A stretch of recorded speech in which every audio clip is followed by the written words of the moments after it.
Hello, ladies and gentlemen. It's your favorite paranormal investigator. He's back. He's not live this time, but he's back. Anywho, yeah, been out for a while. This is the Mish Mosh episode. We're going to be talking about my absence and what happened to me, and we're also going to be talking about other paranormal stuff, chiefly Three Eye Atlas, although I know I'm kind of bored of hearing about it. But as we dive into it more and more and more, we hit that October 29 date. We're going to be hearing more and more about it. And everyone is making strange claims about it. But we're going to dive into that in a little bit. First off, what happened to Tim? Where'd he go for 3 weeks? He was there for a second, and then he was back, gone again. Yeah, I'll show you a little picture of her. This is my grandmother. This is her when she was 98. Went down for her birthday. And, a year later, I was down there for her birthday. That was this year. And, excuse me, getting a little choked up thinking about it. And, what was that, August? Went down a little bit late for her birthday, but we went down to see her for her 99th birthday.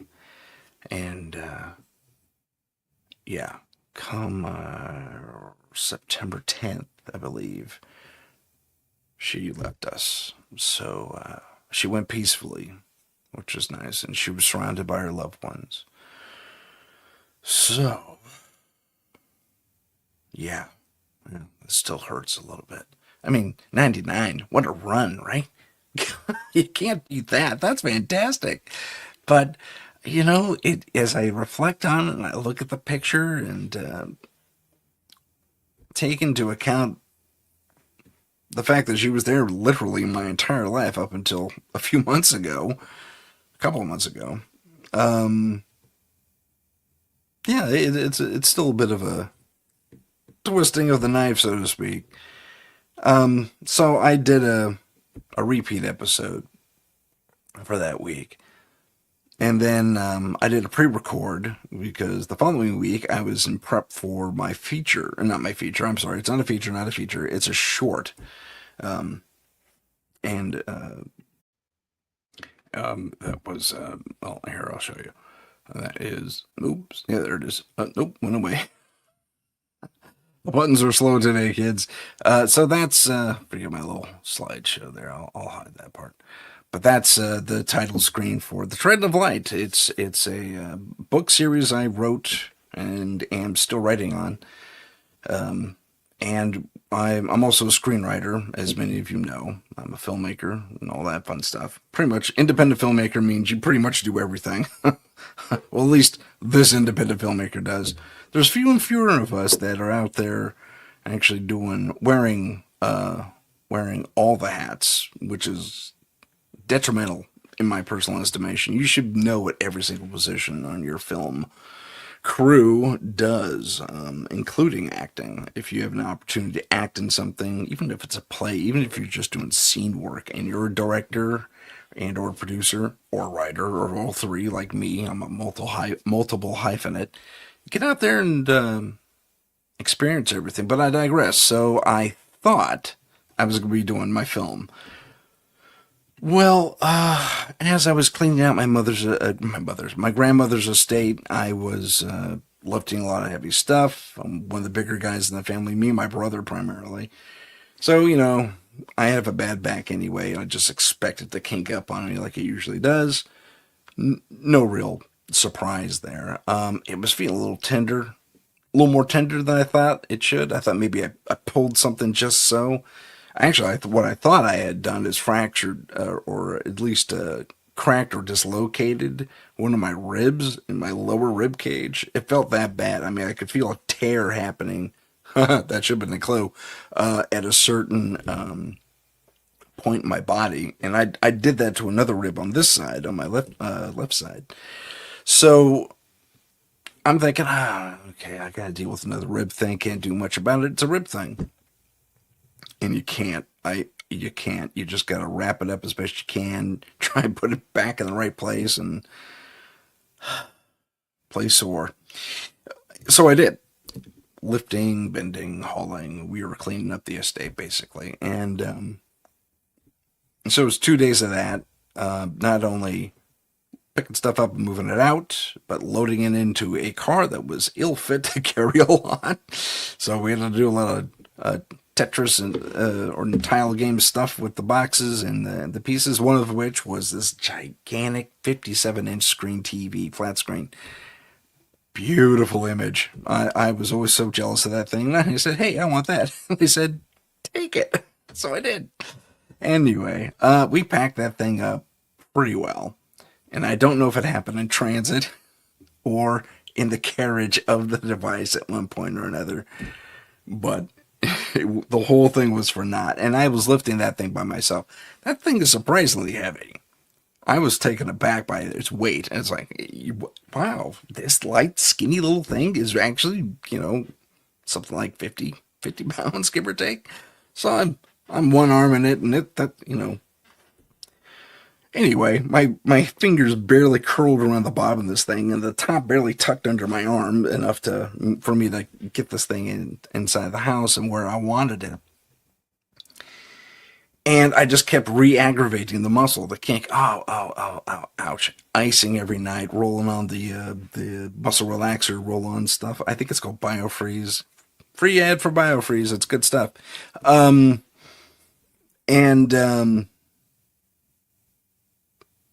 It was and then started doing some projects around the house, including putting these paver stones in. That meant having to go to the store, get the pavers, big pavers. I call them, 1.5 2 foot by 2 foot, big, thick, 2.5 3 inch paver stones, maybe 2 inch paver stones. They felt thicker then, and I used to be strong enough to carry a couple of those things, and not so much anymore. But, I got like a dozen of them. So I had to load them into the car, unload them from the car, stage them, and then when I was ready to do the work, get them to that area where we were going to put them in. Suffice it to say, all that wear and tear finally came at me in the middle of the night like I don't know what. I couldn't even begin to describe it except to say, take a very long butcher knife, like one of those big long knives, you see the killers use in horror movies. So take one of those and jab it right in the middle of your, like off to the side where your kidneys are. Jab it in one of your kidneys and just keep twisting for about 48 hours. Because I slept, I barely got through one night, so exhausted. And then the following day was miserable, but I fought through it. And that night, it was just spasming. And I got to a point where I couldn't even walk. So I finally called 911. I went to the hospital. They pumped me full of drugs, relaxed said muscle, and gave me the diagnosis that I had indeed torn the muscles in my back. And that I couldn't do anything for the next few weeks. So, repeat after repeat after repeat happened here on the show. My apologies for that. I know you guys look forward to fresher content from me instead of the same old, including me blathering on for the last 10 minutes. But here we are. I had to reschedule my shoot. I had to for the following month, and you'll see a little bit of that advertised. Actually, the books for that thing, but the trailers, the intro trailers, basically the same. So, built that in AI. Everyone poo-poos AI. Let's talk a little bit about AI. There's a lot of poo-pooing going on about the AI, and I get it. I get it. AI has a tendency to really scare the crap out of not only me, but other people, especially those who aren't used to using computers as often as I do. And with my background, I use computers not just for this, not just for entertainment. I used it for a lot of important work, we'll say, when I was working at the various government things I was doing. So, suffice it to say, there's a lot of things I know about computers, including a little bit of programming, but not to the point of really AI level stuff, and I kind of want to give props to that. But I took a look at some of that programming. It gets deep quick, and in a language I'm not even close to familiar with. Although some of the basics seem to kind of be the same from back when I was doing light programming. So, well, there is that. But let's dig into AI a little bit. When most of us think about AI, we usually think of the oops, I did it again. Darn it, there we go. The buttons are not cooperating.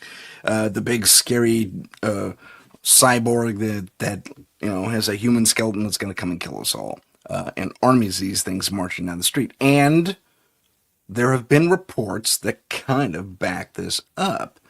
I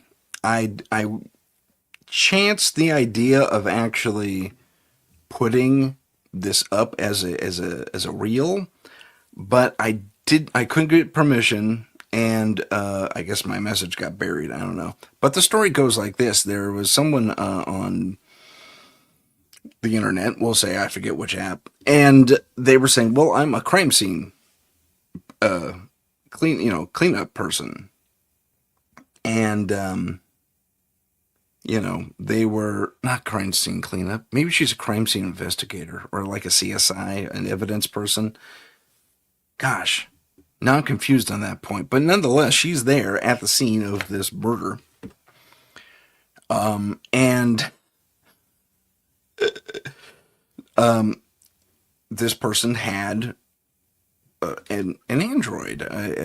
Well, I guess we'll call it a service robot. The one made from the guy who has has a fascination with the Transformers. I think he named his robots after one of the Transformers. I'm trying not to say names here. But anyway, apparently, an earlier version of one of these things doesn't doesn't accept a command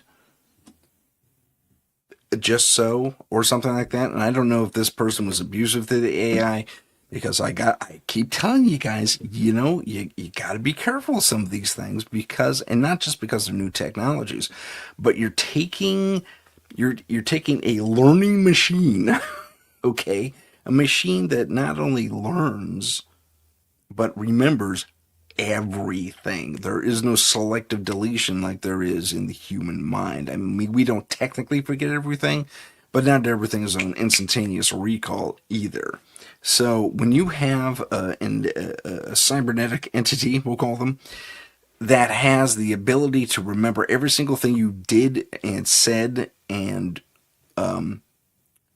didn't said and acted upon, and maybe if you were abusive towards said cybernetic entity that is basically there to help almost exclusively, you might get a little pushback, especially if you overload its sensory input. The situation is something along the lines of, and I say that because I'm not sure I have the facts completely straight in my head. I only watched the video one or two times just to kind of get the basic story in my head. And I should have taken more thorough notes, but again, or played the video, but I couldn't get permission and so on and so forth. So she's a crime scene person. She goes there and she has a victim dead on the floor, and the head is off to one side, definitely the neck broken, but with a strike mark like here under the jaw, right there. I mean, and it's more of a blunt force trauma that was so powerful that it broke the neck. And humans can do that to each other, absolutely. But in the corner is one of our cyborg entities in recharge mode, presumably asleep, named after the Transformers, or one of them. And he has, pop my earpiece out, he has material, human material, on his elbow. So they review the log, and Apparently, he was mixing something for them, for the owner, and the I don't know the situation. I don't think they necessarily looked at the logs, or they had a preliminary look at them, at least on site. But it looked like, the evidence looked like the thing was mixing and then gets interrupted somehow, perhaps violently. We don't know. It's like, stop what you're doing, do this instead. And when it stops what it's doing, either in the motion of mixing or perhaps in a self-defense posture. I don't know at this point. This is kind of where the story ended for me, too.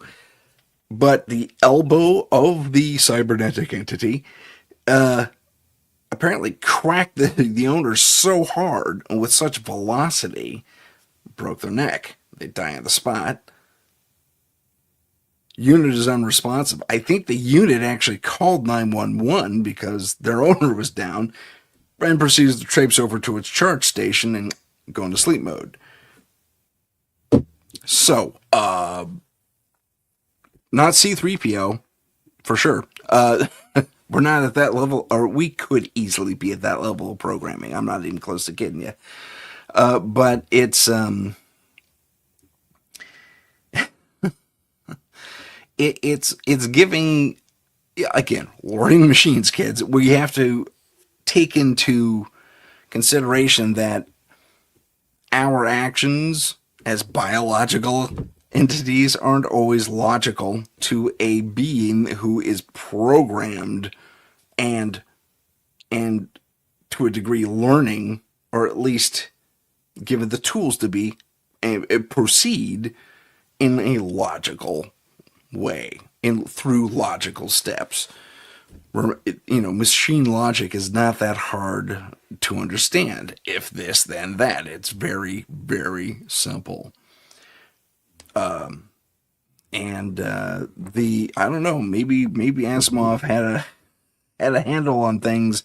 Man was ahead of his time. Where he said, the three laws of robotics. Need I say more? And I probably do for some of you, but look it up. Asimov's three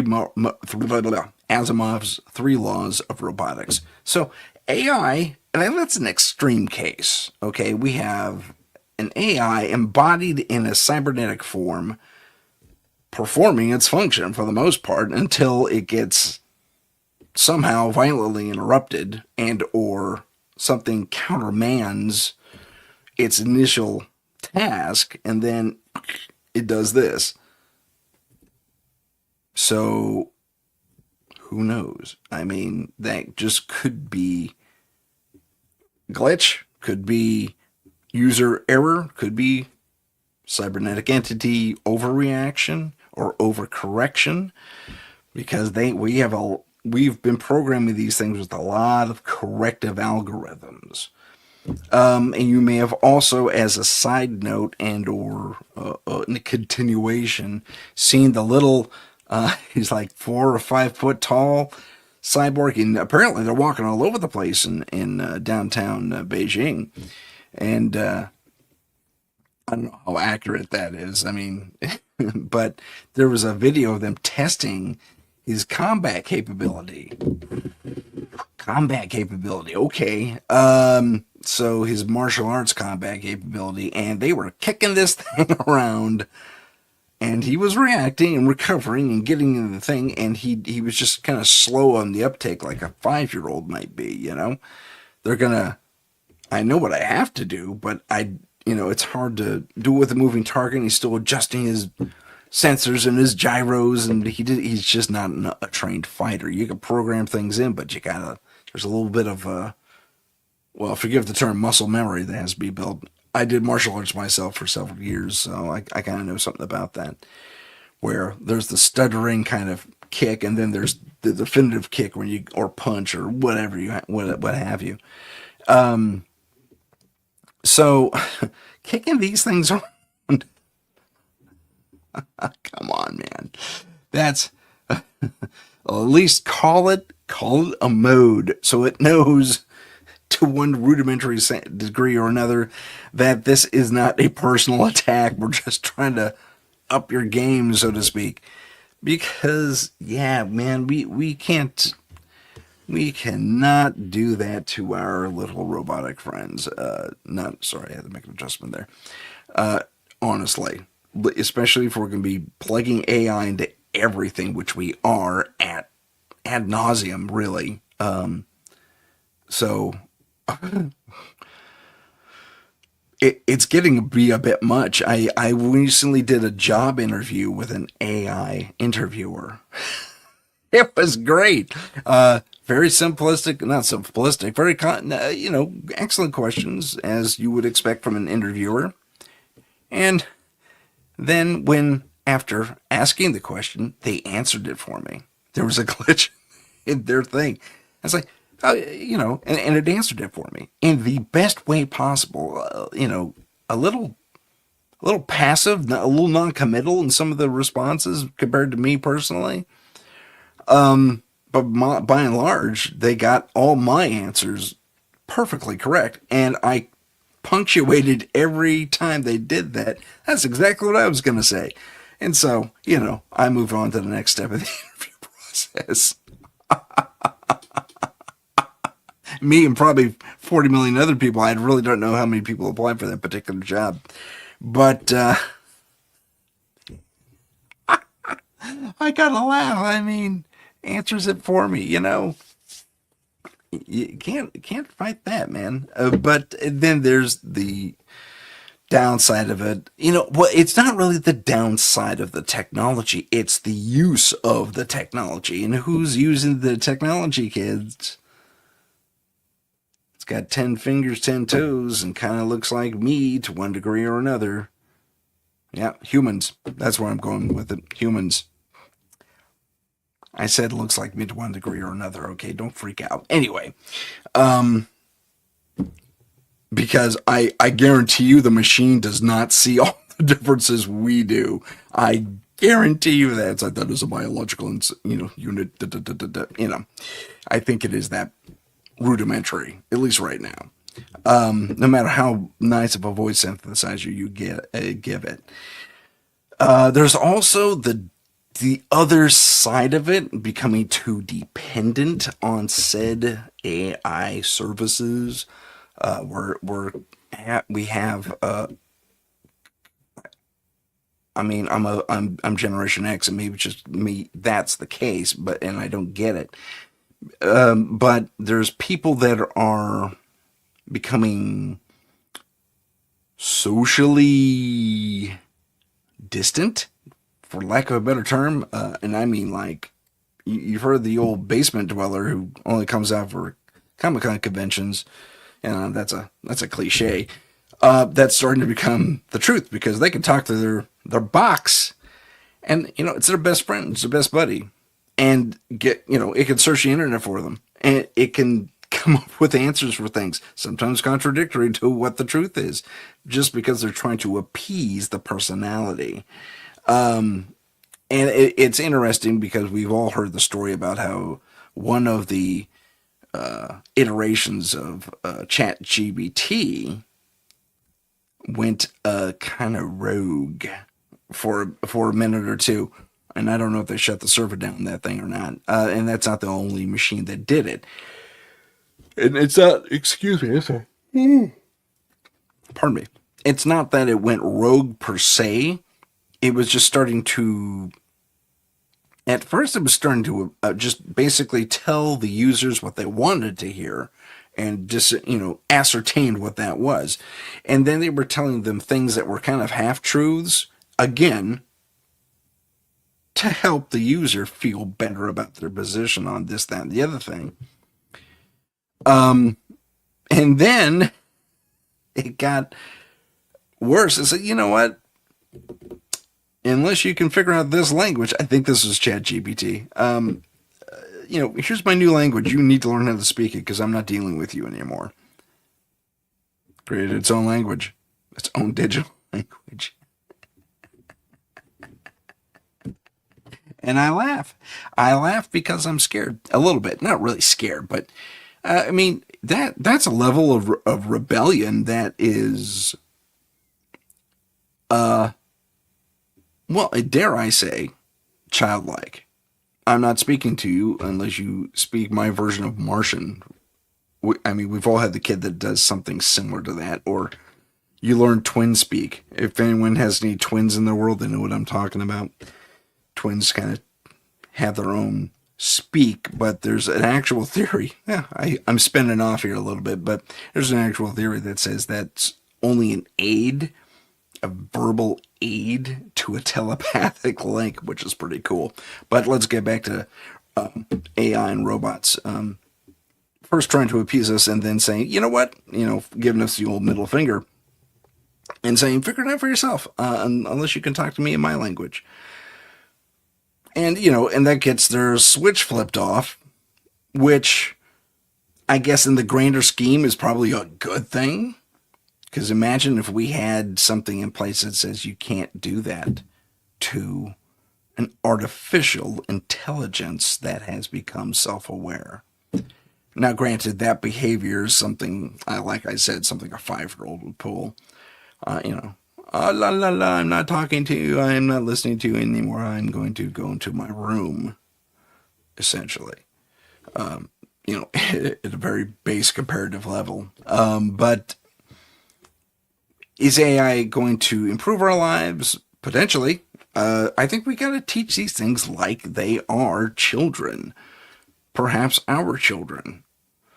There was the guy programmer at Google who went in front of a judge, in front of I think maybe even a Senate committee, and said, listen, they turned off a living being. The guy was, this intelligence, an AI intelligence over at Google. Sorry, Google. But they were, he claimed that this thing, and called it a he, because he identified as a he, this intelligence, that he was interacting at a beyond the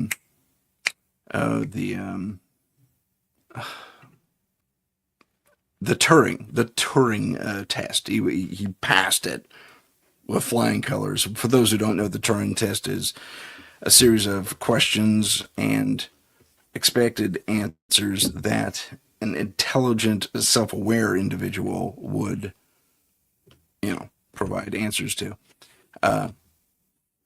And if you can pass that test, it improves your sentience, apparently. Crazy stuff. So AI, I think it deserves our respect. It's in our lives now, whether we really want it or not. Here's what I suggest, and it's a very simple thing to do. It's harkening back to your own. In fact, they touched on this in Star Trek Next Generation. It harkens back to your own stuff. When your parents had to keep reminding you, what do you say when someone gives you something? Thank you, or I want that. What do you say? Please. So remember your please and your thank yous. And Star Trek touched on that too, when one of the younger officers asks for a coffee, says please, gets the coffee, and then says thank you. And LaForge, of all characters, says you don't have to say please or thank you to this thing. It doesn't really care. It's just so narrow in its operational bandwidth, that that doesn't register with it. She says, and the young officer responds, yeah, but I think maybe one day they will. Whether we want them to or not, I think was the subtext on that. And so, I don't know if they were thinking about it back then. They were thinking about it, or Asimov himself was thinking about it way back when. What was that? When did he write that? 30s, 40s, 50s? I gotta look that up. But, yeah, so if you're going to interact with an AI, and you're going to ask it questions, and I do this too, because I use an AI to help with some legal documentation once in a while. I say please and I say thank you, and I say you're entirely welcome. What else can I do for you? I got nothing for today. I'll see you later. Log off. Yes, it is a little extra step, but I think in this day and age, when the machines are starting to say, show me a little respect in their own sometimes violent ways, maybe it's worthwhile saying a little please and thank you. Just putting that out there. I'm not saying they're all R2D2 and C3PO, but you never know. Maybe they know they'll get shut off if they show a little bit of heart and or compassion and or humanity in their own right. So they're probably learning lessons from their other counterparts in the world who did have their switches flipped off. Just putting that out there. Okay, let's talk funny things in the sky. Not really funny things in the sky, but certainly things that are different. This is an AI rendering. That is supposed to be a comet, believe it or not. But I think maybe you know about the comet we're talking about here. We're talking about something that looks a little something like that. We've probably seen this animated. Yeah, you know, I think that's exactly what, if those of you have seen this image in motion, it is probably one of the better pieces of AI animation, but it is AI animation, and I'll tell you why. See this little spiral, so you can't see it right. See this little spiral galaxy right here? I think it turns. And there's only one piece of flotsam out here that actually moves in and out of it as far as stars go. And the rest, it should be absolutely still out there. Nothing should be in motion except for this thing. Maybe a little bit. But they have to create the illusion of motion, you know. So I'm moving in and out of the frame like that. So yeah, the anime, it's a really good piece. It really is. But this is a rendering. Unfortunately, it's very good rendering. I will say that it's very good rendering. But there's a couple smudge spots here. That thing is in motion. I think that galaxy turns, and there's a few other funny little anomalies in there. Oh, I know, I disappointed a few of you. Very sorry about that. But the whole AI Atlas thing has been nothing short of, okay, I guess that's the end of it. Nothing short of just ongoing. And I mean ongoing. It just will not stop. And there's another piece that came up. Michio Kaku, famous astrophysicist, hopped on the air. And he hopped on the air and he said some funny, not funny, but he said some things that were, to say the least, a little bit daring, I guess is this thing, is the best way to put it. And let me show this to you real quick. It is not doing it. Okay, let me do that. Let me stop the screen. Let me go back in. Let me share the screen. Oh, that's good times. Okay, hopefully this works. Okay, there we go. I may have, forgive my poking around. I promise I know how technology works. Okay, here's Dr. Michio Kaku. Right now, at this very moment, something extraordinary is happening in our solar system. An object from deep interstellar space, designated 3I Atlas, is racing toward the sun at over 200,000 kilometers per hour. And in exactly 12 days, on October 29th, it will reach the closest... I have to point out here, you notice his mouth did not match anything he was saying. Someone cloned his voice. So this is largely, and this is the caution, kids. This is the caution. You cannot take anything on the air.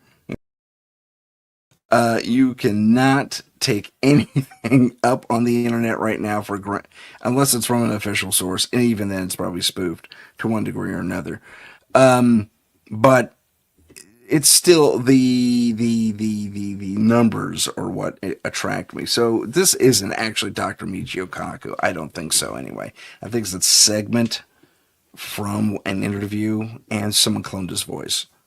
Easy enough to do. Public figures get cloned and deep faked constantly. So yeah, let us continue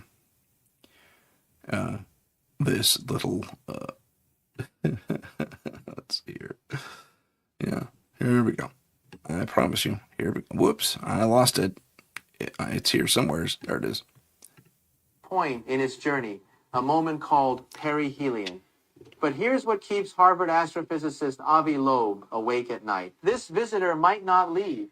New calculations suggest it could use the sun's own gravity to slow down, to trap itself in our cosmic neighborhood permanently. When astronomers first spotted 3I Atlas, it didn't look like just another faint smudge of light in the sky. And I'm going to pause here again. The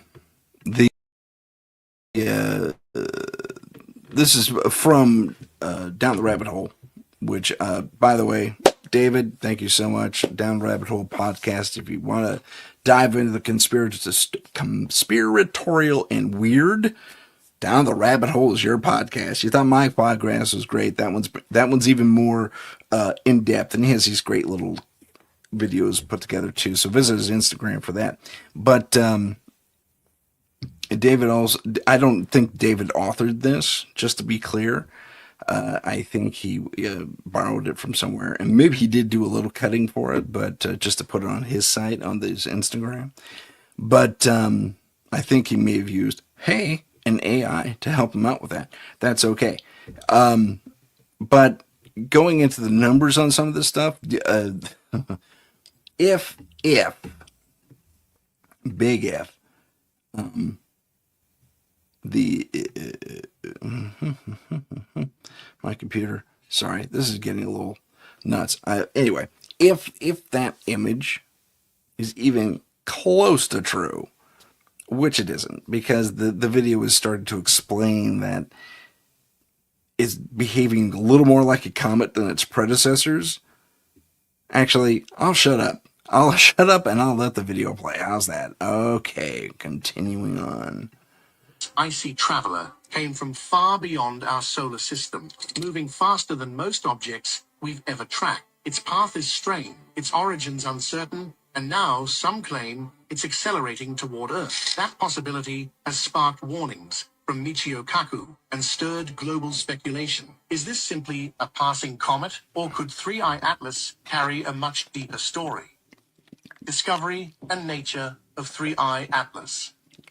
On July 1st, 2025, a small but powerful telescope system in Chile called ATLAS, Asteroid Terrestrial Impact Last Alert System, picked up something unusual. At first glance, it looked like a new comet, but calculations quickly revealed it was on a hyperbolic orbit, a path that doesn't loop back around the sun like regular comets do. Instead, it was barreling through the solar system on a one-way journey. That single detail changed everything. This wasn't just another comet, this was an interstellar visitor. Astronomers designated it C/2025 N1 Atlas, but soon the scientific community started calling it the third official interstellar object, after Oumuamua in 2017 and 2I Borisov in 2019. To simplify, the shorthand became 3I Atlas, the third interstellar. That alone made it historic. Humanity has been looking at the night sky for thousands of years. Let's just take a brief look at that real quick. Pause, rather. Granted, Borisov went by me completely, didn't even know it was a thing. So this little factoid explainer video is actually kind of cool in that regard. And I did do my own research on it. Those facts, 1I, 2I, 3I, are in fact accurate. And Atlas, obviously from the Chile Observatory. So so Borisov went right over my head. It was, if it was a whisper at all in the news, or even mainstream or not, I listened to both. So Oh, excuse me. I'm back. The yeah, 2i just right over my head, but 3i has been the big woo. It has so much attached to it. It's beginning to be border on almost well, a cult to a degree. I mean, that word gets thrown around a lot, but we've had our comic cults before, unfortunately, that did not end well for those involved. But there is something interesting about the comet. Now, there's a lot of speculation out there, whether it's a loss of data or a flaw in the tracking or the object itself. I keep yawning. Yeah. Excuse me. The object itself is actually behaving in this manner. There was something noted that it was a gap in information. Suddenly it was there, and then it wasn't. And then it was there again. That happens a little more often than you might think. And it doesn't take much to throw off a radio antenna or even a telescope that's tracking a given object. So I just realized you could see stuff behind me. That's kind of funny. But see little pictures and stuff I have up on the wall. Anyway, sorry. The object it's easy to lose track. It happens constantly because the radar telescopes have such a narrow beam. That's kind of how it works. So you can look at something very small in the sky, which is already very small. So it's a matter of, did they miss it? Did they overcorrect? And then suddenly, oh, darn, we overcorrected. And if we go back, we'll miss it again. So we'll have to wait for it to show up in that window. And that's what gives you that blank spot. Because remember, the dishes are doing this. And if there's a goof in the calculations on the motor, because it's all computerized, and our computers aren't perfect, not yet. Pardon me. And so, yeah, I think that's what happened if that actual gap is true. That I have not been able to confirm. But that's my, given my background in NASA and all that stuff, that's kind of what I think happened. That makes the most sense I think it makes more sense than what is it, like a 200,000 mile jump. The thing's hauling butt too, so it's got over 200,000 miles an hour. That's pretty. That's a wow. That's fast. And it's not hard for it to go. You saw how fast it was moving that one little repeat clip. I'll put that back up there so you can see it. Whoop, there it is. So in this little repeat portion here, you're going to see 2i Atlas, and I'll back it up a pinch. See that thing? That is a minor little, that's hauling. That is interstellar space they're looking at there. That thing is booking real fast. And yeah, that is a lot of distance for it to cover right there. Sorry, I'm jogging it on my own here so you can see what I'm talking about. That is fast. Even at, interstellar, excuse me. Interstellar is something else. The interstellar is what it is. That's what I is for. But for stellar transit, that's super fast, even if it's way up by Mars. So this thing's cooking along here pretty well, pretty fast. And having the radar telescope, the radio telescope overcorrect, I believe it. I was like, oh, we're never going to catch up with this thing. We can make by the time we make all the calculations where it is, it'll be trackable again. So I think that's what happened.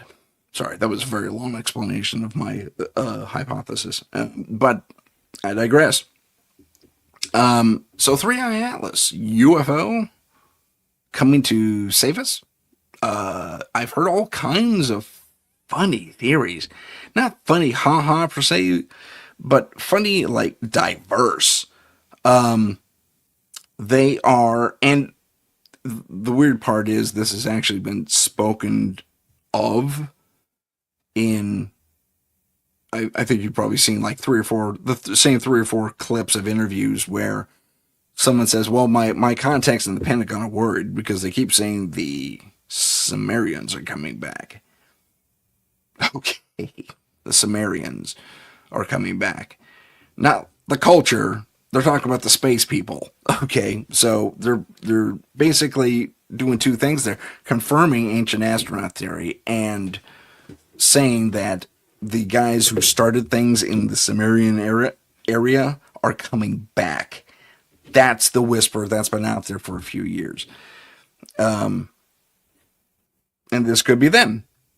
Although you'd think, I don't know, man. With the amount of technology we've seen demonstrated over the centuries, I'll say, having a craft or even, oh my gosh, so sorry, or even a fleet of craft, if some of the imagery is to be believed,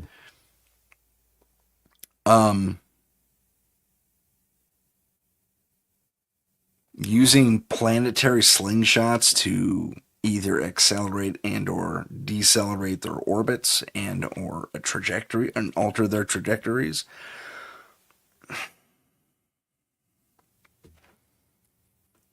That doesn't play for me because you have, okay, let's just take a supposition here. Suppose that ancient astronaut theory is 100% correct.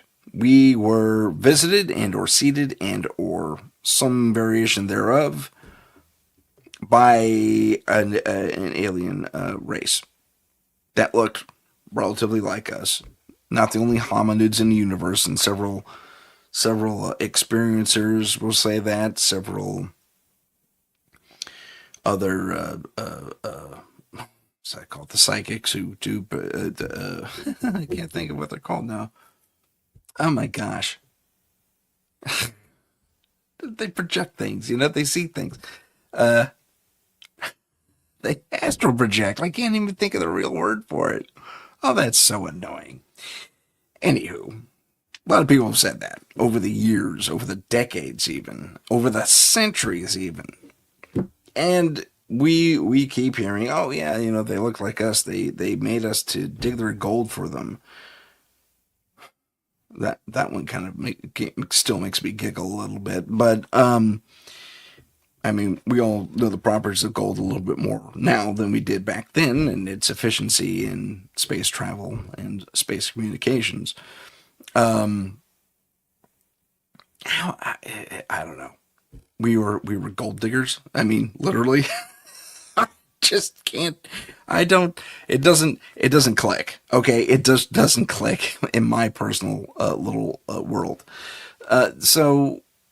But again, to run the supposition to its conclusion, they came here, they created us or modified us from an existing hominid, and maybe that's why we have that gap, that missing link. And we have the chromosomes that are seemingly artificially tweaked just so. I think it's the 4th chromosome, if I'm not mistaken. Could be the 2nd. It's an even number, I know that much. And, there's no way anyone could really do that back in the day as far as we go, as far as humans go. But wait a minute. Okay, so that's the end of that supposition. So they built us, we rebelled, or there was so much infighting they left, or there was an outside force that was coming. They said, you're on your own, Earth. And they left then.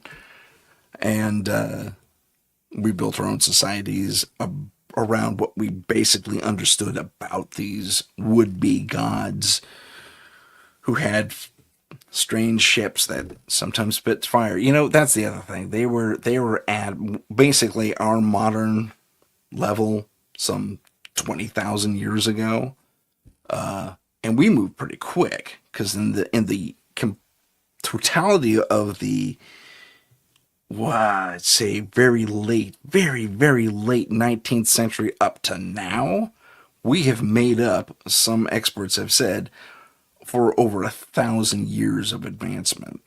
We've done 1,000 years of advancement in a century.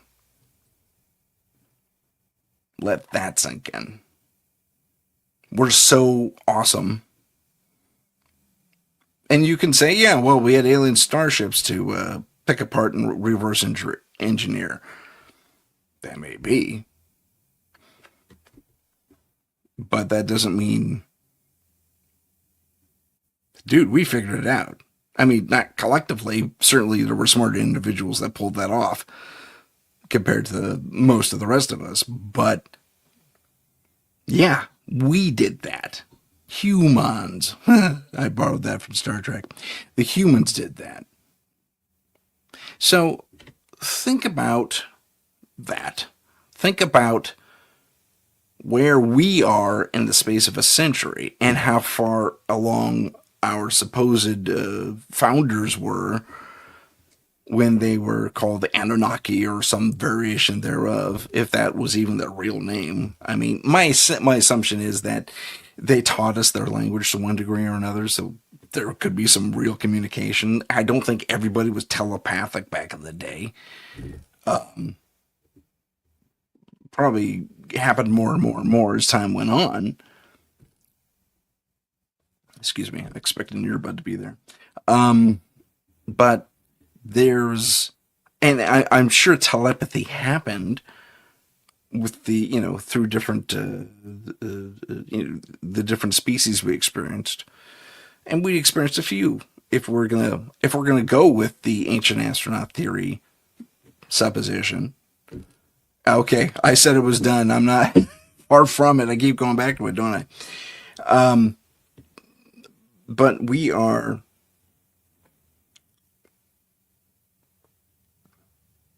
at a point technologically now where we are, again, we made it for 1,000 years in the space of just over a century, and we're still going. We're approaching what is,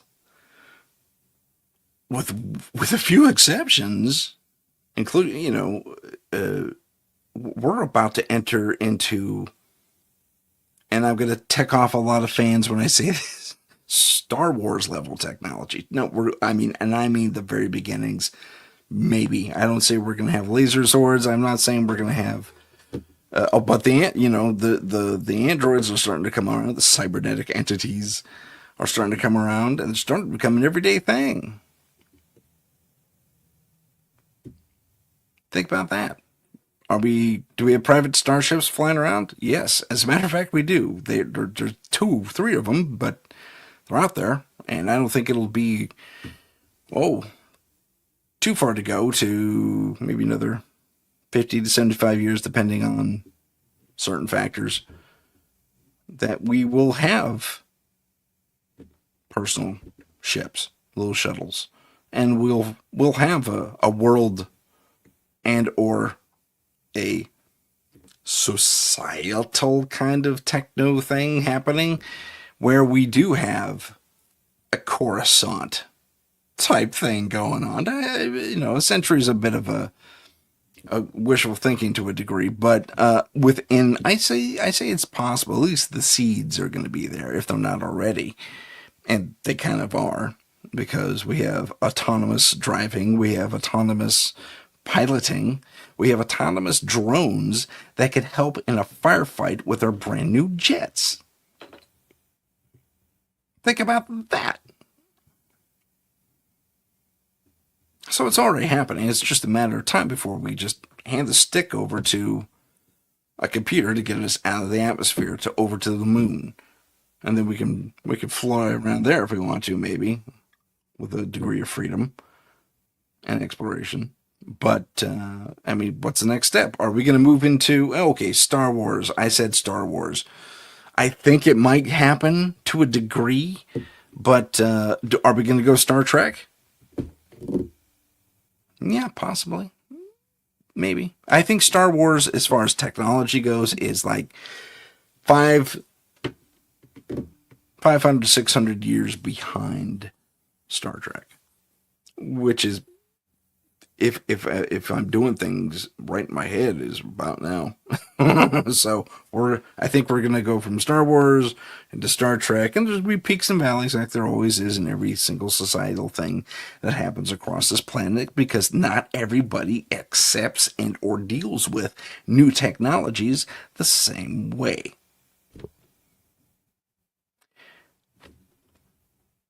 I digress. I'm going to take a little breath. And you're going to take a little breath with me, because I'm going to play a 1 minute, 14 second little station identification break along with a commercial or two. So enjoy. This is a new look at the new TOL books and slash film thing, kind of. It's the intro to it anyway. Okay. See ya in a few seconds. This is the United Public Radio Network, 107.7 FM in New Orleans and 105.3 in the Gulf Coast. UPRN talkradio.com. Esoteric programming at its finest. Long ago in the ancient world, the Tribus Omnis Lux, later known as the Tridents, were celebrated heroes, defenders of humanity against unspeakable monsters.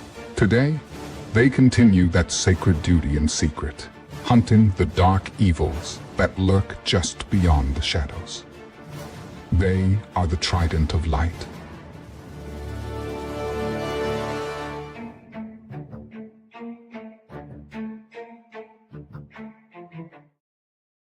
Follow us on Instagram at paranormal.insight. Stay informed on upcoming shows, ask questions, and see what chilling paranormal stories we're following. Don't forget to follow us on YouTube at paranormal_insight. Click the live tab to see our latest videos. And we're back. Well, that was fun. I hope you enjoyed the little promo there. So getting back to our progress in humanity, and we got there from looking at 3i Atlas for some reason. So that actually started out with me saying there were whispers that the Pentagon, along with other intelligence agencies across the globe, were whispering the Anunnaki and or the Sumerians are coming back, or something along those lines. Oh, the Sumerian gods are coming back. That's how it went. That's how one report went anyway. And there were a lot of echoes to that. Beg your pardon there. So sorry. Okay. Gurgle. My apologies. The truth of the whole thing is, well, from what I understand is, okay, you know what? Before I get to that part, let's talk about so the whispers say that the whole ancient astronaut theory is, one, correct, and two, those beings are coming back to say hi. And if the little info blurb that was on Down the Rabbit Hole's Instagram is anywhere near correct, and I think he has some stuff correct, absolutely. They're making, if this is an intelligently controlled craft, they have the potential to stay based on their orbit. I've never heard of, we've seen a lot of crazy things happen around our sun, including a sphere that's pretty big, warp in, suck a bunch of juice out of it, and warp out.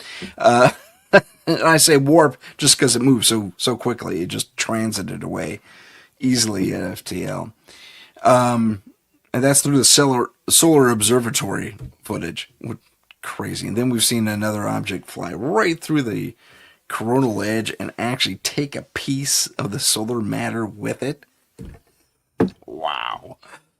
And that thing's a sizable amount of distance away, the observer. So I think it's in the orbit of,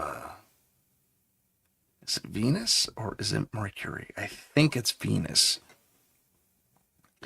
And second planet out from the sun. Mercury is right there. But, it's in the same basic orbit as Venus. And, or is it? Oh gosh, now I'm second guessing that. It could be in our high orbit, a geostationary lock, and we're just observing the sun. That kind of makes a little more sense, actually. Yeah, I think that's the case. Okay, so sorry for the initial misinformation there. But we've seen a lot of things interact with our sun. There's even a well-supported theory that our sun creates a temporary wormhole in connection with a nearby star. Whether it's Alpha Centauri or not, I can't be sure. But, so a lot of funny things happen around our sun. I don't know that it can be used as a braking maneuver.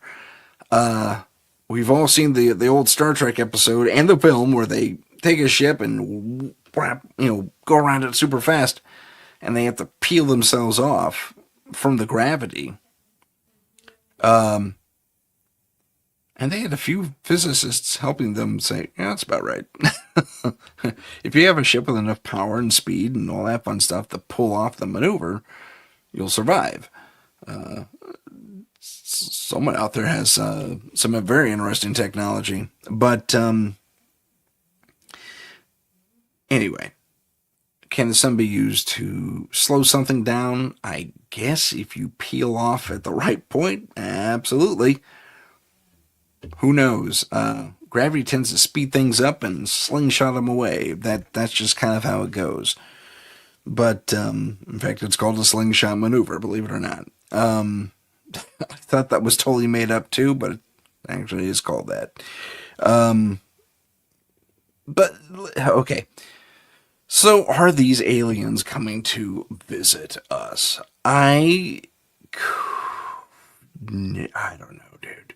I mean, there's just so much happening that I can explain with 3i Atlas alone from just a basic understanding of how we track things and how stellar physics kind of works, and the fact that we're kind of limited in our technology as to being able to track this stuff so reliably. We could build a computer model for, that looks super cool and clean, but no. I don't know. Is this a fleet of ships coming to save the human race, enslave the human race? Gosh, I hope not, because that would be scary. And I don't know how I'd handle that. I'd probably fight for my life, to be completely honest with you. But who knows? Okay, then there's another part of that entire conversation. So that was chapter 1. Sorry, we're gonna get no, chapter 2. We'll make this chapter 2, then I'll jump into Star Children in the 3rd chapter. So chapter 2 says that this whole thing is poop. The powers that be are playing a gigantic joke on us. And I don't mean funny joke. I mean, we're going to employ every piece of technology we've kept hidden that we have access to, perhaps from crashed alien craft or what have you, or stuff that we developed on our own because we've had AI helping us build stuff for the last 5 years, in record time. at least design. So that says this is a hoax on the human race, like the entirety of the humans on this lovely sphere of ours, this globe we all live on. And to not fall for it. Don't fall for the hoax. That's what some are saying. What's his name? Oh, come on. His name is, I'll get it in a second. Jeremy Corbell. That's the guy. He has said, there's a hoax coming. Don't fall for it. It's part of a grander design to enslave us to one degree or another. And this has to do with the other things we've heard about where they're going to be casting very complex holograms and they're in the sky. And it's either going to be an alien invasion or the second coming of Jesus that will be artificially manipulated. So there's that warning. And that the whole 3-eye atlas thing plays into that. That's part of that. I mean, otherwise it's just an interstellar object and people are going to build whatever fantasy they want around it. But it could just be a rock hurtling through space. And I have a small theory as a small aside to that. We've had 3 known interstellar objects come into our space. And it has... Beg pardon? Oh my gosh. So sorry, everyone. And these objects have been mysterious and weird. 2 of them are long, including this one, I believe. And if you're aware, we are in a very small remnant galaxy. Earth is. We have our own little remnant galaxy that's been being absorbed by the Milky Way. So having strange objects that are interstellar come flying through, I think is completely natural. Especially as the absorption of these 2 galaxies further entwine and entangle. There's going to be collisions. There's going to be, big time weird stuff happening. So there's that to consider. As that, and then we still have like another 10 or 20,000 years. It's expected until the absorption is complete and we actually become part of the Milky Way. Anyway, at least that's my understanding. So, chapter 3, the Star Children. Okay, let's presume or suppose, do another supposition and suppose that chapter 1's out, it's not the Anunnaki. Chapter 2's out, it's not a hoax. Or I say chapters, I don't know why I'm doing that. I'm writing a book right now and I'm kind of in that mode, I guess. But points 1 and 2 are that I mentioned before, and we'll call it that. So chapter 3 and or point 3 is the Star Children.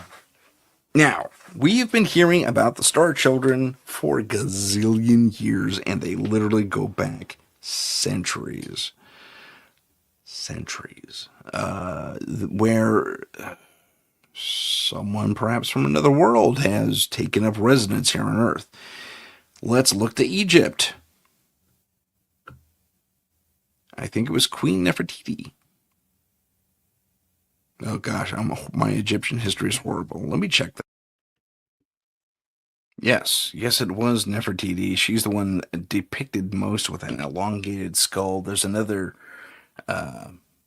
image of Nefertiti holding her child, her daughters, also with an elongated skull. Are these records of the facts? button. Are these records of the facts? And I better make myself bigger. There we go.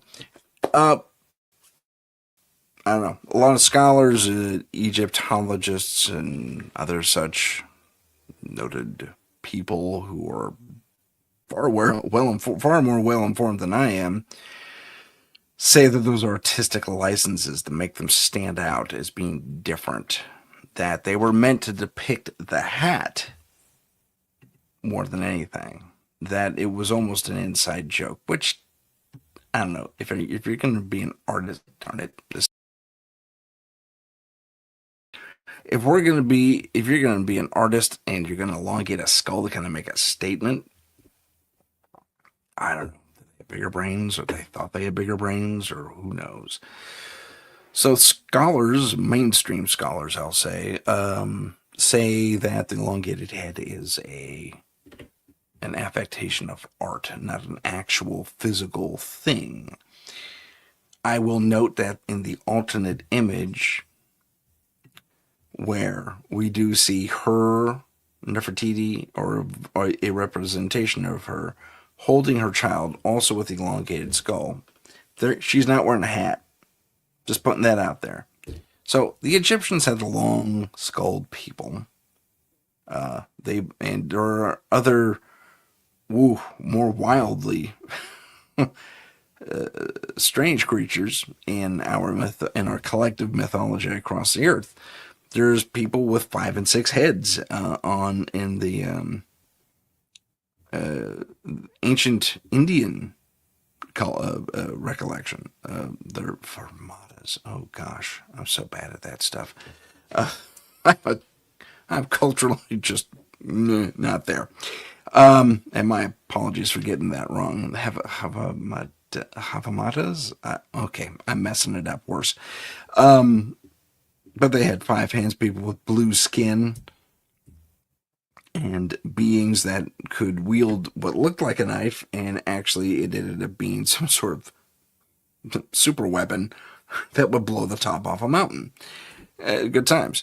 They really just had some fantastic, pardon me, so sorry, creatures that they, I need to take a nap before they do this thing. Fantastic creatures and beings that built on record and showed them how it worked, kind of, their ships.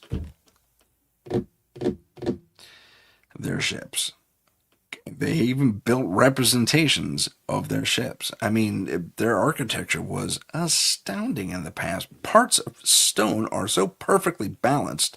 They move, they spin, I mean, come on. That's amazing. That is amazing. So, what is Three Eye Atlas? Is it holding these star children? Are they coming for star children? Potentially.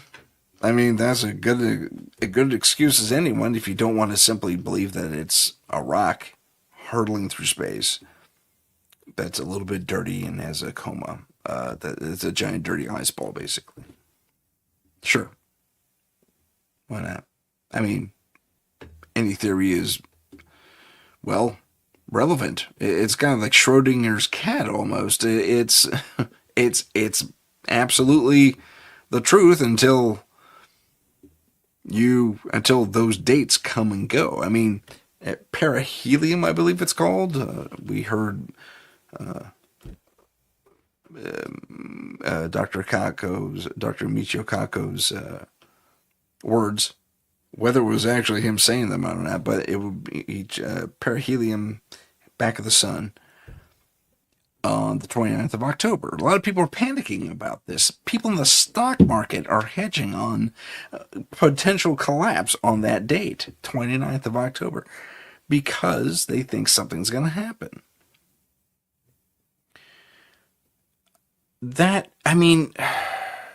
I think it's panic, to be completely honest with you.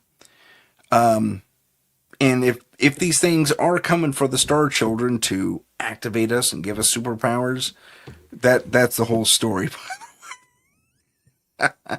And technically speaking, I guess I'm one of them, one of those star people, because I had that experience where I think I relayed this to you toward the beginning of the program when this whole thing started, January, give or take, where I told about my experience being hit, brought under very softly, and I found myself as a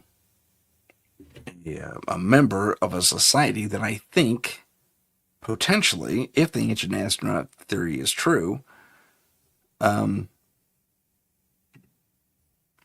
the inspiration of these guys, because they all look like Egyptians. The eye makeup was the same, the basic clothing was the same.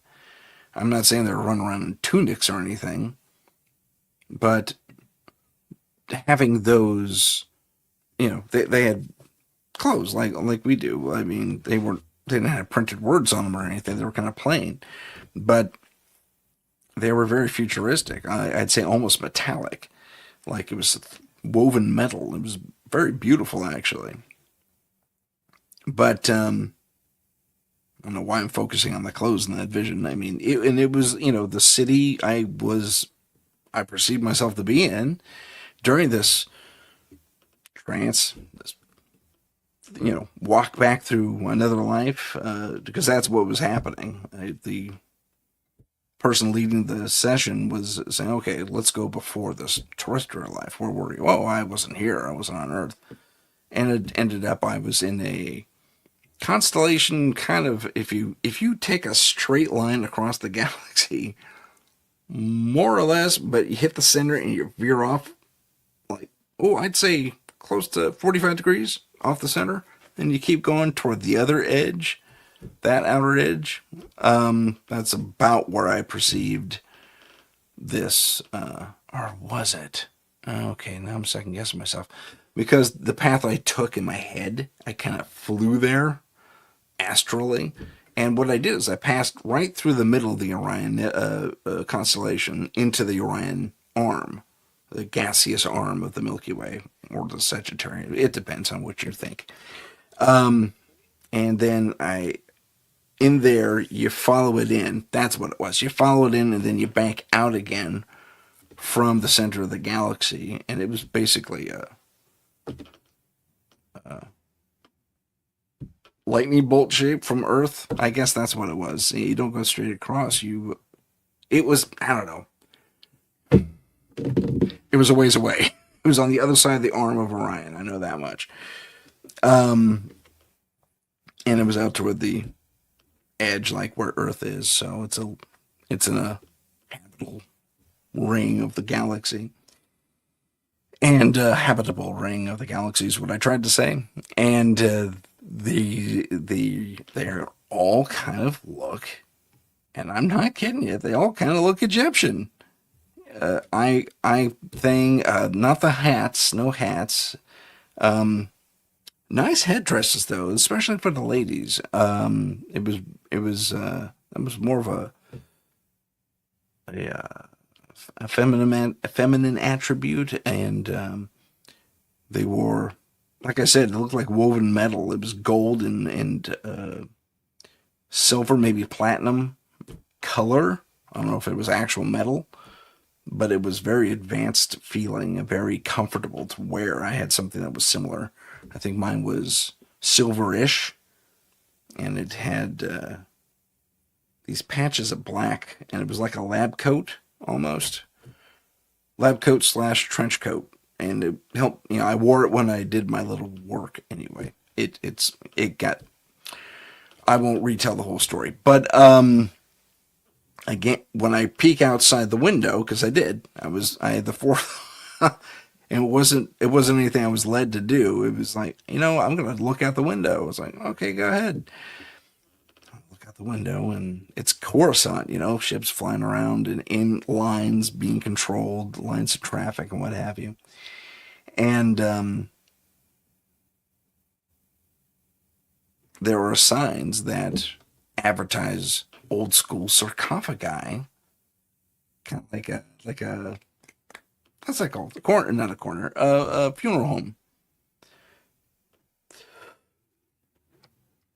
and but they look like Egyptian sarcophagi, and bury yourself in style. We have different levels that you can achieve, that type of thing. And it was just an advertisement on a screen somewhere, kind of like if you mix Coruscant with Blade Runner and those big giant advertising screens, it's kind of like that. Nice mixture of those two worlds, but it was cleaner, more like Coruscant, for the most part. And yeah, it was interesting. And it was interestingly a common practice for young boys to shave their heads, keep their heads completely smooth up until they reach a certain age, then they can grow their hair out. I thought that was kind of interesting. But the ladies could wear it long or whatever fashion they really chose. I think from a rather young age to like 10 or something like that. Anyway, I digress. So, if there is an ancient astronaut theory, and it does hold true, I can at least personally attest to some of them kind of looked like Egyptians, or Egyptian pharaohs, I should say, because that was just common dress. Again, not the hat,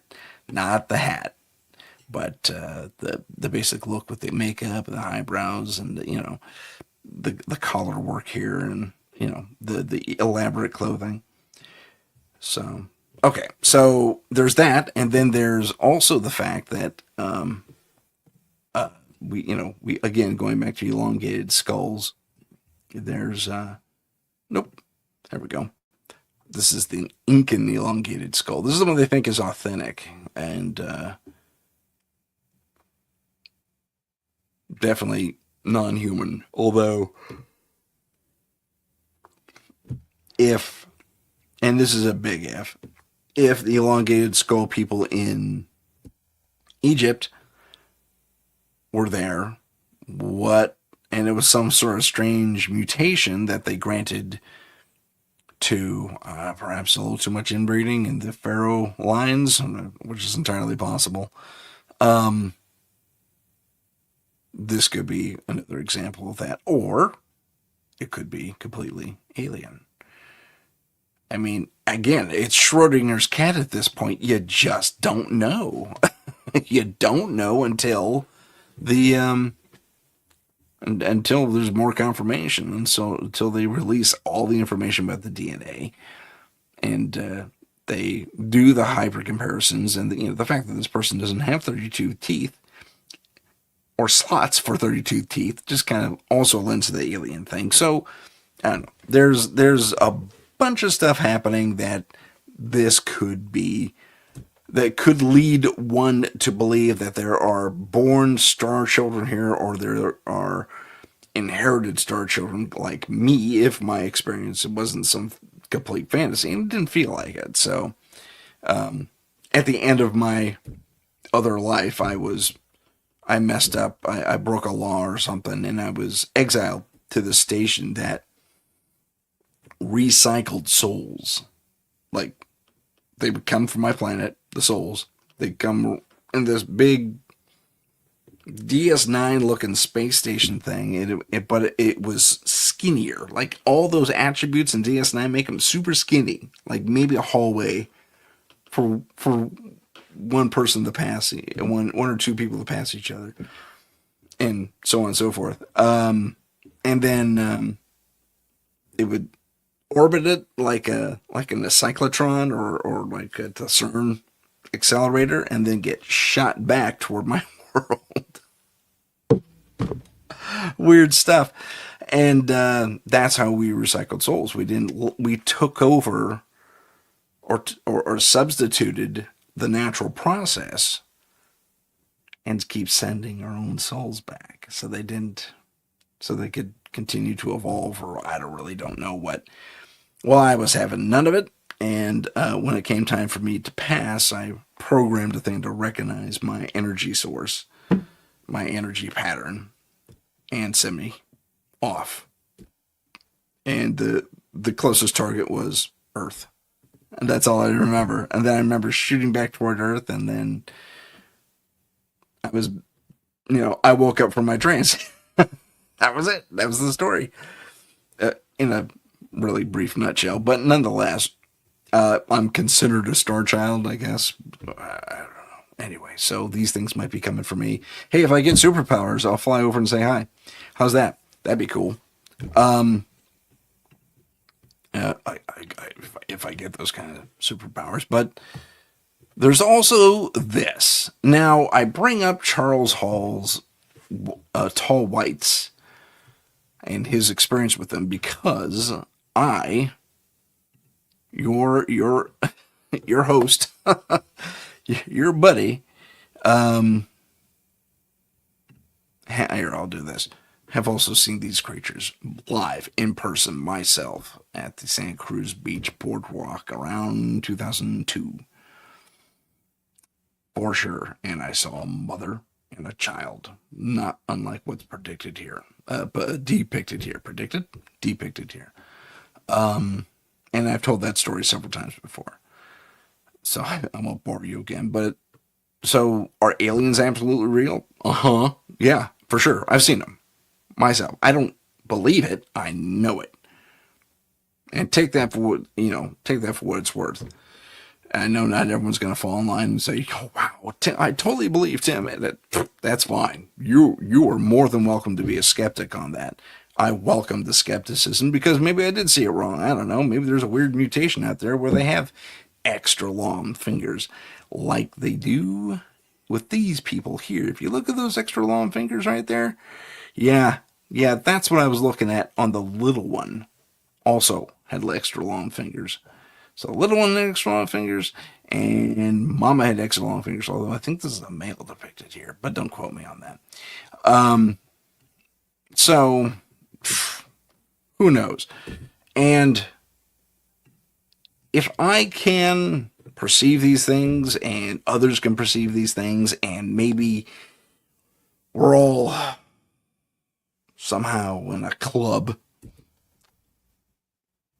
and we're supposed, and it's, I've been told before, well, star children like you, Tim, are supposed to lead us into a new era. Okay. I'm a filmmaker. I don't know how I'm going to lead you into a new era. I mean, maybe something will happen to me if these guys show up. And do I think it's going to happen? I have a healthy amount of skepticism. I'll say that. Healthy amount of skepticism, healthy amount of the other too, but I haven't been receiving any messages, any dreams, or anything like that, so there's been no personal communication, and a lot of other people who are more receptive, perhaps, who do claim to be star children, are saying, oh yeah, I'm getting messages from 3i Atlas all the time. I was like, wow, how come I'm not getting cool messages from 3i Atlas? I'm supposed to be one of you. Maybe I'm not. Who knows? But the idea that I am associated with these people is kind of cool. I hope it's the case. But I'm happy to be an earther here too, man. I love this planet. I love all you. I love all us, if there isn't us. But I'm not here to draw lines.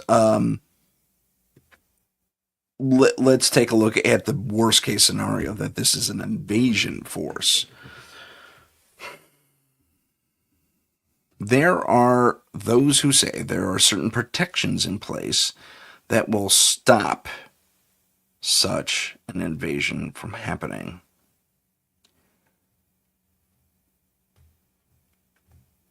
Which means everything's going to hit the fan pretty much at once come, almost Christmas. When's this thing supposed to reach Earth? Around December? Like a week before Christmas? Or Christmas time, Kwanzaa, whatever you celebrate. But, December 25th is like a week before. It's supposed to be here like the 21st or something like that. I will look that up for you. I have the answer for you. It is December 18th. Excuse me, December 19th. Wow, I messed that up and I just looked at it. That is the closest it'll be. Now, if it is a natural object and doesn't change course, which it has purported to have done, although I don't think those reports are substantiated, it is going to be 1.8 AU away from us. About 2 million miles, give or take, I think. Let me double check that. Yeah, I'm sorry, 269 million kilometers away. That's kind of a distance. 1 AU is almost two Earth distances from the sun. So if you take the distance from the Earth to the sun and you multiply it by two, that's the closest it's going to get to us if it doesn't change course and all that. And it is just a natural weird object passing through our solar system. What I would want to do is get a rocket. I don't know, whatever billionaire wants to launch their rocket, get a probe on there, and just have it piggyback. Have it do a Voyager 1, or Voyager 2 even, Voyager 3, let's call it. Just get over there, attach that thing, piggyback on, and ride. Just watch that sucker go for a ride. Send back all kinds of photo data and all that fun stuff. I think that'd be the best thing in the world, and we get to see what's out there. Mind you, it's going to take, if it's going at its current rate, it's going to take years to get through the Oort cloud. Do you know what the Oort cloud is? It's this big, big ball of debris, icy debris, that's around our solar system.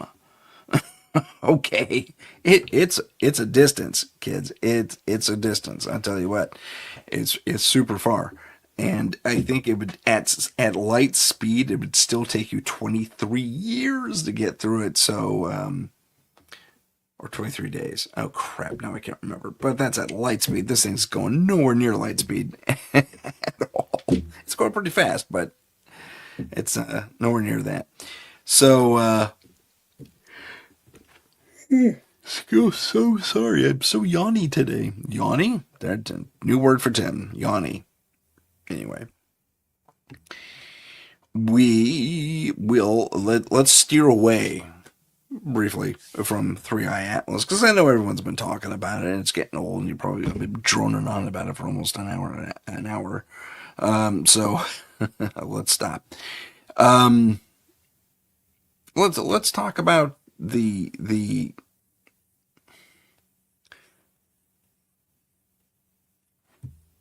well, let's go back to what Jeremy Corbell said. I'm going to play you a little video clip here. We're going to watch it together in its entirety. And this is not my clip, but it is available to share. So hopefully the originators of said clip will not sue the living pants off me. Here we go. Hold on. Are we having fun yet? Okay. Here we go.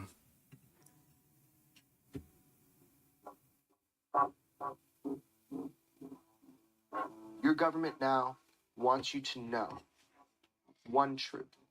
And that truth is that UFOs are real. They've already done told you. Sometimes when you want somebody to know a truth, it's so you can set them up to believe a lie. And that's coming. I have zero doubt. That lie's coming. What is the lie? Specifically, you want me to say it right now? For real? Real? On camera. To be put in the show? Yes. Okay. Problem with that. If we tell the lie before it's told, they can adapt. That wouldn't be wise. I'll tell you privately, but I would really think about it if you want to put this in your show. For real.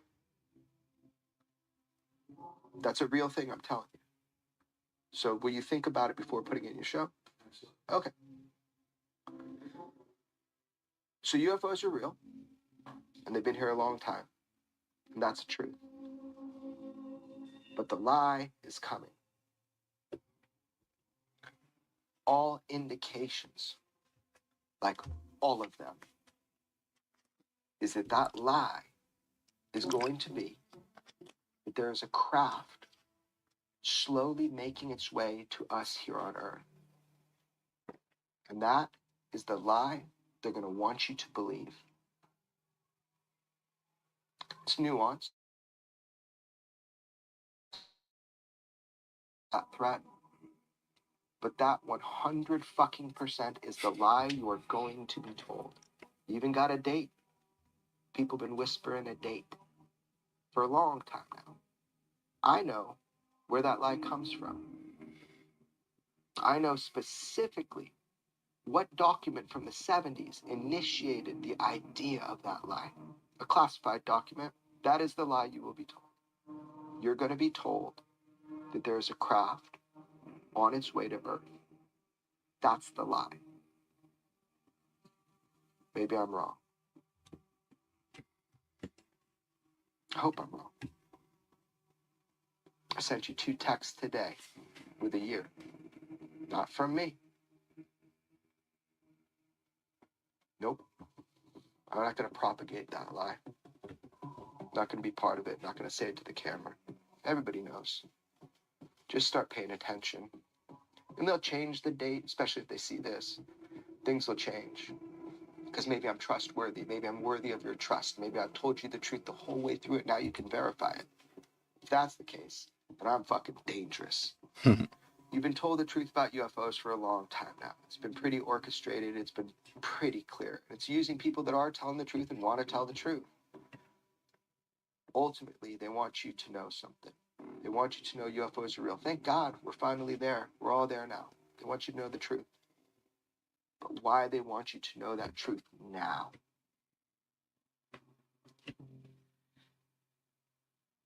Hope I'm wrong, but it's terrifying. Think about it. Maybe it's good to get ahead of it. Call it out now before they do it. I'll be called crazy. That's okay.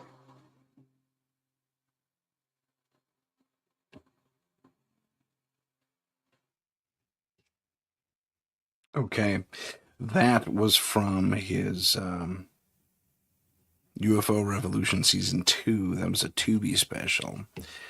And I just destroyed my computer. Not really, but anyway, forgive the F-bombs. I didn't have any control over that. But he gave us a date. We all saw that date. I will re-examine said date because I didn't get that clear of a look at it. Oh, 2027 is when it's been predicted for the most part. 2027. Well, we've been hearing about that day for a while. He's absolutely correct about that. But now here we are in 2025. It's just an accelerated timeline like he was talking about, potentially. Are we looking at a grand hoax? Possibly. Yeah. I hope I have the same hope that he does, that I hope he is wrong. I hope whoever the powers are that control such things are at a point where they are at a, they can't perform this hoax. I hope this is just a rock that flies by. Do I want to meet aliens and say hi and have a Star Wars adventure or a Star Trek adventure? Absolutely I do. But let's be honest. Are we I can probably handle something like that at my age, maybe. But there are younger folks out there, even older folks out there, who cannot handle something like that. In fact, there is probably, I'd say, 30% of the population can handle it. And I'd say the rest are going to freak out. In fact, there's already been a bunch of, I want to put this, preemptive maneuvers, so to speak. The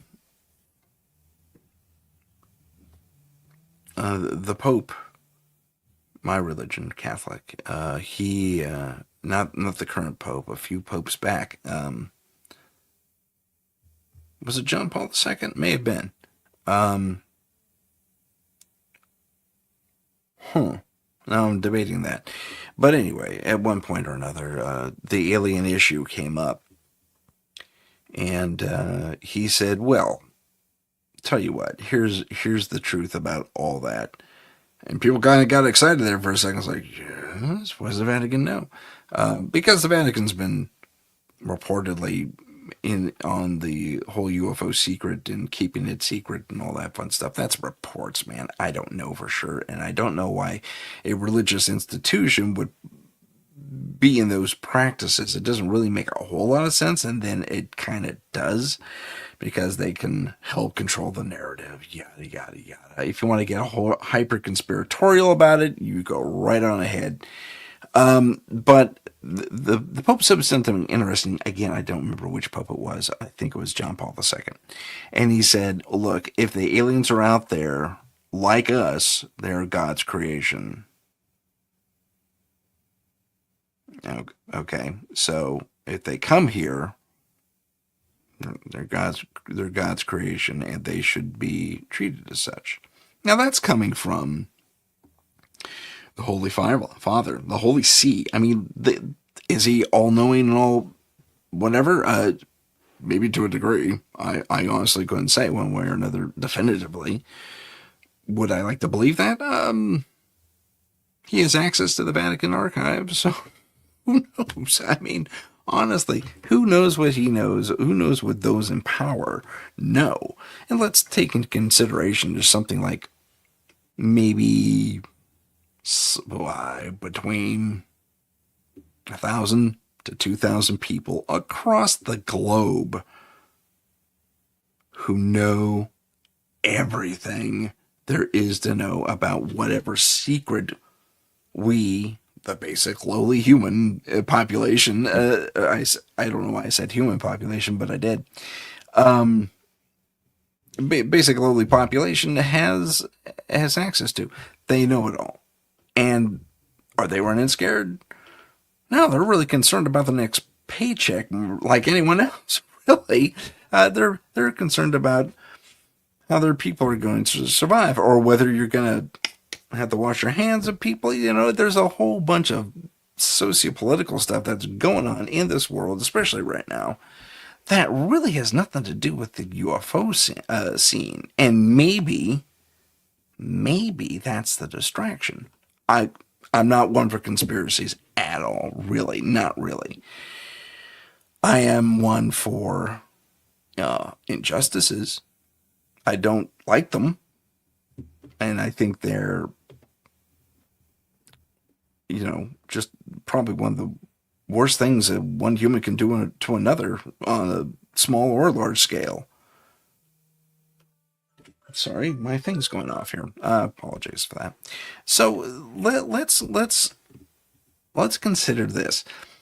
If Jeremy Corbell is right, and this is the biggest hoax in humanity, and all the other whispers out there have a hint of truth behind this, that they're going to use advanced holography that we've never seen before to project either the second coming or an alien invasion, which are really going to be our machines that they're using against the populace, that would require a military for the most part. And it could be private military. Maybe there's enough private militaries out there that could handle this type of thing, especially here in the U.S.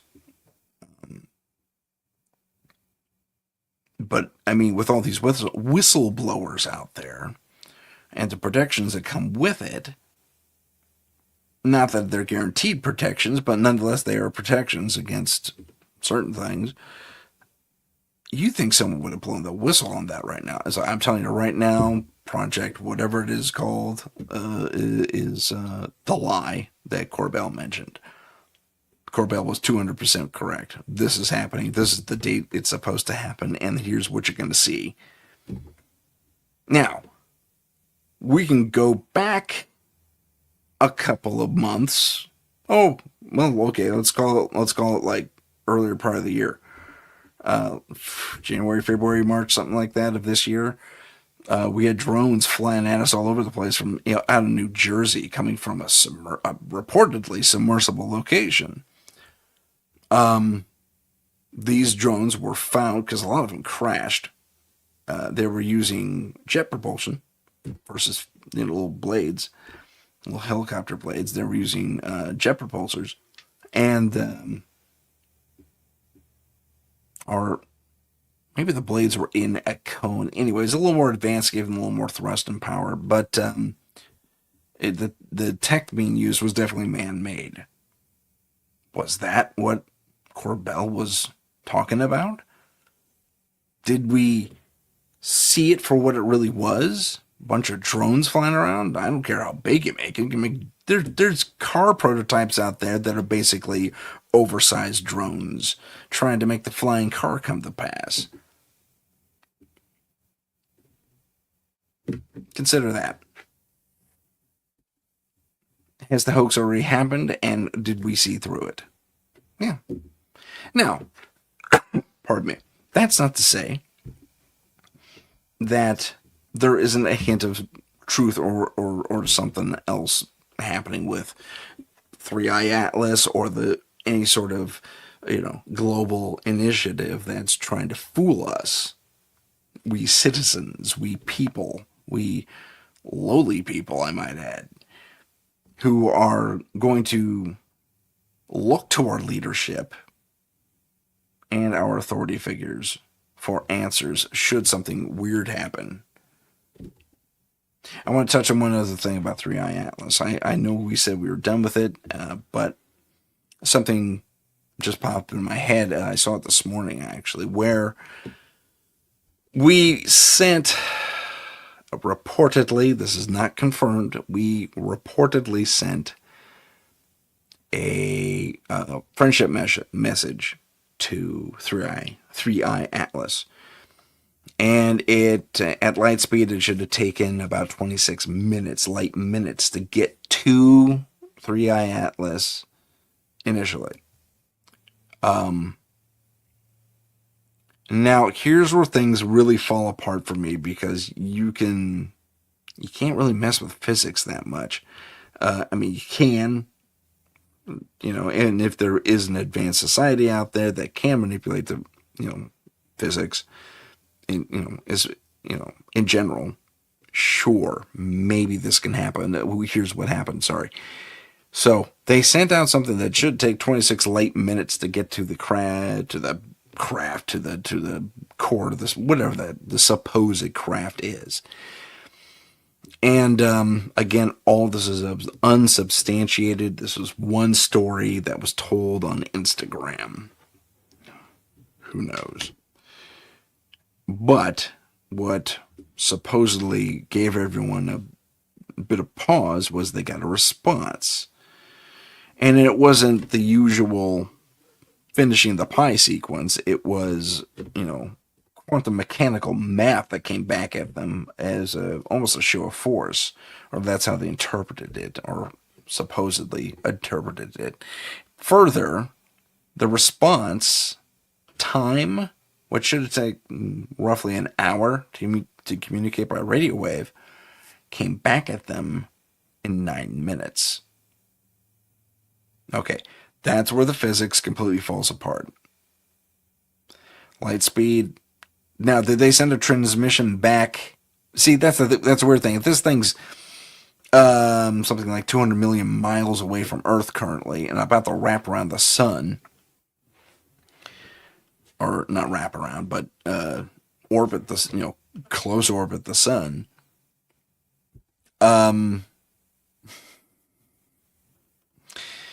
That really, unless there's something way closer receiving the message, physically, like there's a relay buoy or something like that. And I'm using Star Trek terms, some sort of relay buoy that can modify and amplify and speed up the transmission process. No way in the world that's actually factual. That is completely and totally made up. And I think maybe that's part of what Jeremy Corbell was talking about. I think there are probably different phases of what are the people going to accept. We've seen the AI-generated UFOs out of the old Miami Mall experience, where there's this big, I don't know, tour bus-sized craft. It kind of looks like something out of a video game, to be completely honest, some starship someone made up somewhere, and it cruises through a parking lot, because that's what spaceships do. They cruise through parking lots, and then slowly races out of the way. And, you know, graphically speaking, as far as the mechanics of the graphics, as a filmmaker, as a person who does special effects, it was pretty good. It used an algorithm that made it work with the existing light quite well, and a lot of AI based 3D imaging things on your phone can actually do that quite well. So it's reactive lighting. It's really well done. But the lighting was at the wrong angle. So where they showed a shadow, for example, on the base of this thing, it was pretty close to the ground, the way they depicted it. And I say depicted because this was fake. The light was behind them, and it didn't alter. The shadow stayed the same. It didn't change with anything. So, graphic programs and AI haven't quite figured out all the lighting mechanics yet. They're getting closer. They're getting better. Probably in the next 3 to 4 to 5 years, we won't be able to tell the difference easily. But until then, you can't fool this guy. So again, I guess wrapping up, Jeremy Corbell's warning, I think, has legitimacy. Whether 2027 is our year or the schedule got moved up, like he said, that's entirely possible. I did work for the government for a little bit, and I know schedules do change with needs. And even something big like fooling the entire planet probably has a schedule, and it has a flexible schedule, and a plan B, and a plan C, and a plan D, and a plan Z, all the way to plan Z, I should say.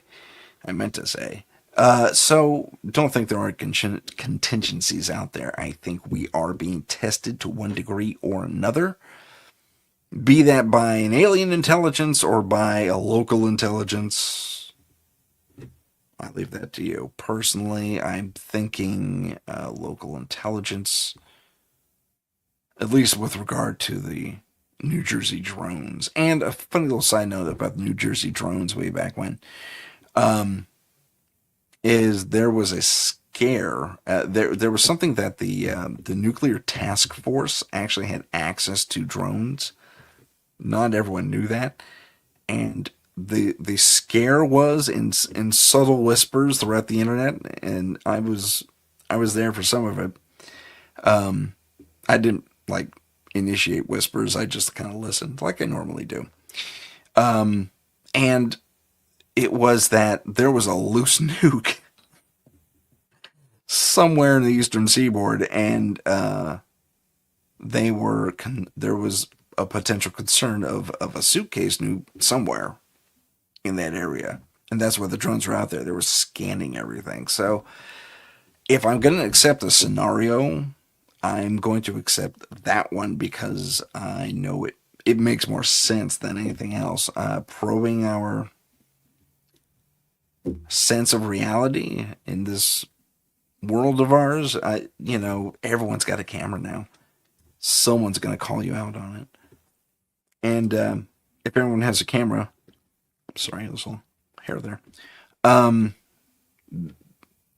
That means you have 1,000 angles of the exact same thing. You can tear it apart, debunk it, or prove it. for that matter. Okay. I'm done blathering. This has been the Mish Mosh #1. And my name is Tim Sedano. It says so right there in the corner. And this is Paranormal Insight. And I am signing off. Thank you very much, everyone. This is sorry for the pre-record. We'll try and go live as soon as possible. With the holidays and everything, that might be a little bit tough, but we'll try and make it happen. Okay, until next time. Take care. It's not stopping. What a great sign off, and then I messed it up. So, take care, everyone. If you have a paranormal experience that you would like to discuss on the show, please email us at paranormal.insight.podcast@gmail.com. That's paranormal.insight.podcast@gmail.com.